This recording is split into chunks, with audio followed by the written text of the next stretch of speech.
Kaugnay niyan, ilang bakasyonista ang nagsimula ng bumiyahe ngayong Lunes Santo.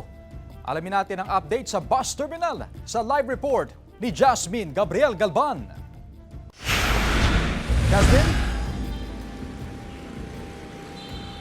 Chris, sa mga oras nga na ito ay normal pa yung sitwasyon sa mga bus terminal sa lungsod ng Dagupan. Ibig sabihin, hindi pa ganun kadami yung mga pasahero na uuwi sa iba't ibang mga probinsya. Actually, ayon sa management ng iba't ibang bus companies sa lungsod ng Dagupan, Wednesday pa inaasahan yung dagsa o yung volume ng mga pasaherong uuwi sa iba't ibang mga probinsya para doon nga gunitain yung Semana Santa.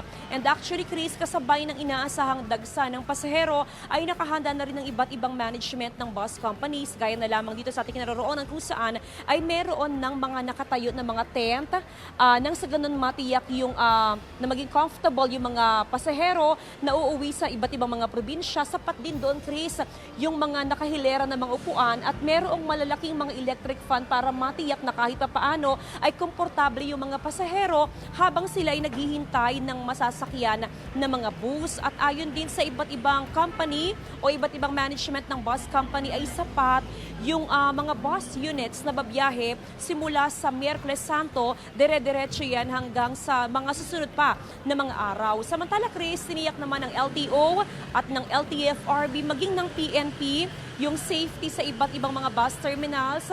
Bago pa yung inaasahang dagsa ng mga pasahero ay tuloy-tuloy yung kanilang isinasagawang inspeksyon sa mga bus units para matiyak na maayos, kondisyon lahat ng mga babiyahing mga bus unit at syempre ganoon din yung kalagayan naman ng mga konduktor at maging ng mga driver. May mga random drug testing na isinagawa ang LTFRB at LTO para matiyak na okay lahat yung mga driver at konduktor na babiyahe simula ngayong araw hanggang sa mga susunod pa na mga araw, Chris. Maraming salamat, Jasmine Gabriel Galban.